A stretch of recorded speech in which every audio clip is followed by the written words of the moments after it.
Okay, so we're going to solve this equation. And in general, solving a quintic equation, one that goes up to a power of 5, can be very difficult. But here we can use a few tricks to help simplify this problem, and these rely on making a few key observations. So the first key observation that we'll make here is, if you look at this for long enough, you might realise that your coefficients here all kind of look like powers of 5. So if you've got 5 squared is 25, 5 cubed is 125, 5 to the power of 4 is 625, and 5 to the 5 is 3,125. You see here we've got a 25, we've got this 250, this is 10 times 25, you could think it's 2 times 125. Then this is almost 10 times 125, or you can think of this as 2 times 625. And here we've got two coefficients which are very near to 5 to the power of 5. So how does this actually help us? Well, let's just compare all of this to, let's imagine these were all equal to powers of 5. Then you would have 0 is, now it's approximately equal to x to the power of 5 minus 25x to the 4 plus 250 x cubed minus 1250 x squared plus 3125x minus 3125. And this is all approximately equal to 0 now. And we could have a look closer, and we could say this is x to the 5 minus 25, let's write this as 5 squared times x to the 4. Then here we've got a choice whether we write this as 10 times 5 squared or 2 times 5 cubed.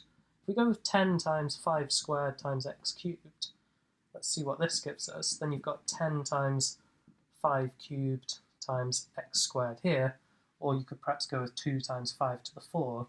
But if we write it with the tens, we'll see in a sec that this is going to be a more useful form. And here we've got 5 to the 5 times x minus 5 to the power of 5. And at this point, it looks almost like it's a binomial expansion. And if you know your binomial coefficients for a binomial raised to the power of 5, you may recognise that we've got two tens in the middle, which is another little hint here. You see here we've got 5 squared times x to the 4. This is actually 5 times 5x to the 4. So this really does look like, and here it's 5 times 5 to the 4 times x. This looks an awful lot like a binomial expansion of the form. If you had a plus b to the power of 5, you would get a to the 5 plus 5a to the 4b plus 10a cubed b squared plus 10a squared b cubed plus 5a b to the 4 plus b to the 5. So what would our a and b need to be?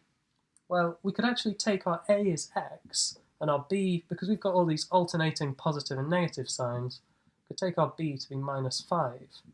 So what would this be equal to? This would be x to the 5 minus, we'd have 5 as our first binomial coefficient times x to the 4 times 5, then plus 10x cubed times 5 squared, minus 10x squared times 5 cubed, plus 5 times x times 5 to the 4, and then finally just minus 5 to the power of 5. So this expression that's approximately equal to 0 is actually just the binomial expansion of x minus 5 to the power of 5. Now it might not seem like we've made much progress towards actually solving the quintic equation, so we call this quintic f of x. We're basically trying to solve this quintic f of x equals 0. And at the moment we've got an expression, a really nice expression, x minus 5 to the power of 5, which is almost equal to our f of x. So f of x, perhaps if we look at the difference between f of x and this term, we'll get a slightly nicer way of writing f of x. So let's have a look at the difference, f of x minus x minus 5 to the power of 5. So you'll see when we do this subtraction here, your x to the 5 terms cancel, as do your x to the 4 terms, and even your x cubed terms cancel as well. So we're just going to be left with a quadratic. I'll just write this step out in full.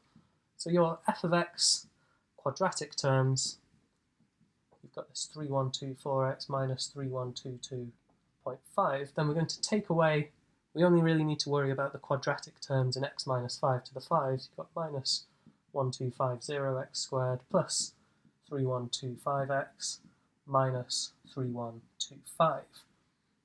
So when we subtract this, we're actually adding 1250x squared here, so you get 0.1x squared, then here, taking away 3125, you're left with just negative 1 lot of x, and here, we're adding 3125, so you end up with plus 2.5.